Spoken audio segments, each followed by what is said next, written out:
Do you get butterflies in your stomach when you're really nervous? Or maybe you just have a gut feeling about something or someone. It's like your intuition is telling you something from your stomach.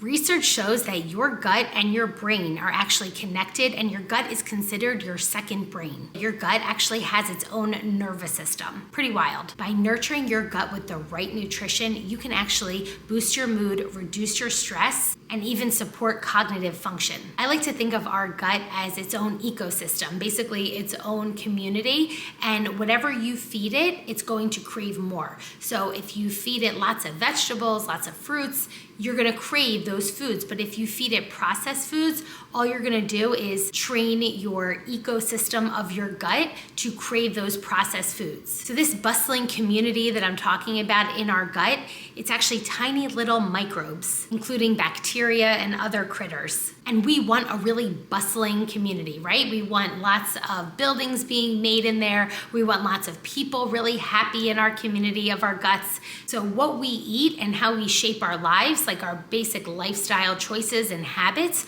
will determine whether or not we have a bustling community or we have a dead society. The gut-brain connection is actually very cool. So the brain sends signals to the gut to regulate digestion. And the gut sends signals to the brain, influencing emotions, stress, and the gut sends signals to the brain, influencing your emotions, your mood, your stress levels, everything concerning your well-being. So because there is such an importance on having your gut be really healthy, let's talk about 5 ways we can improve our gut health, because it's not only going to improve like our digestion and our weight, but it's also going to improve our mind, which is so important. We all want to be happier, right? So the first is to eat a balanced diet, right? You hear this over and over again, but fueling your body with like a diverse range of whole foods, including fruits, vegetables, different whole grains, it really does support a thriving gut.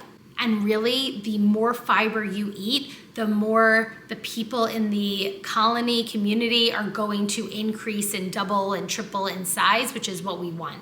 The second way is to consume fermented foods. So incorporating fermented foods like yogurt, kefir, sauerkraut, kimchi, miso, they introduce a really beneficial probiotic. These probiotics actually feed the bacteria, so they're in essence feeding the people in your colony, in your community. And they really help enhance that gut-brain connection of communication that you want in a really positive way. All right, the third way is to manage your stress. I know you hear it all the time, but if we don't manage our stress, we get the spoogies, right? That chronic stress really has an impact on your gut.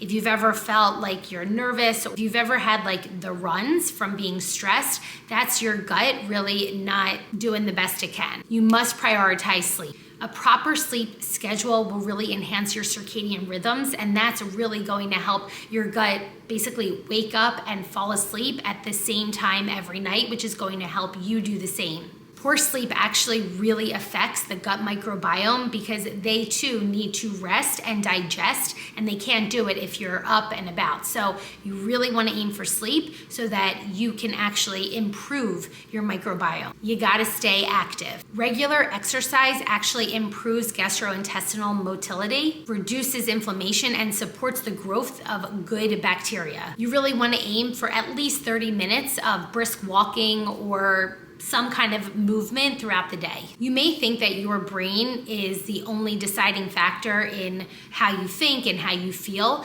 but really it's the foods that you eat that will contribute to a much better overall well-being for your brain and for your mental health and your clarity. Basically, your overall desire to keep up with this really healthy lifestyle comes from the gut. So if you are looking to lose weight, improve your mind, and improve just like your whole lifestyle, and you don't know where to start, I would really start with incorporating some fiber-rich foods into your diet. And those processed breads that include the fiber, that's not what I'm talking about. I'm talking about getting in some more vegetables, and if you don't like the taste of vegetables, throw some butter in there, throw some salt, you will love them. And I would definitely suggest having some fermented foods, because that's like a really easy way to just increase the amount of bacteria, good bacteria, that you're gonna have in your gut, and just see how you feel over the course of a week. If you feel like these foods are really improving your digestion, maybe you're going to the bathroom more often, maybe you're feeling less fatigued, all of this will contribute to the new way that you're eating, and you may want to continue on that path.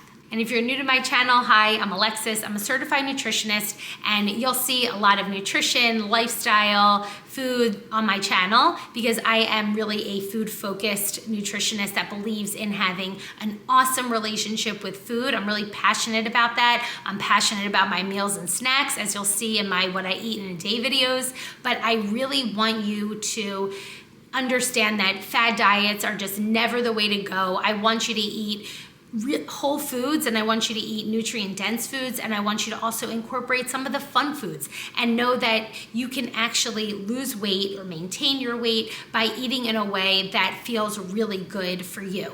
You don't have to white knuckle through the process, but understanding how your gut works, understanding your hormones, understanding your blood sugar level, all of these are really essential to unpacking how we can get you to a proper weight that feels good, helps you look better, and just overall enhances your life. So thanks for watching. This is part of my Health 101 series. I want to just give you fast tidbits of information so that you can really digest it easily and you can manage your nutrition in a way that just feels really comfortable and really accessible. So if I can offer this to you and you feel like this was really eye-opening, please like and subscribe and comment what you would like to learn about next. See you next time.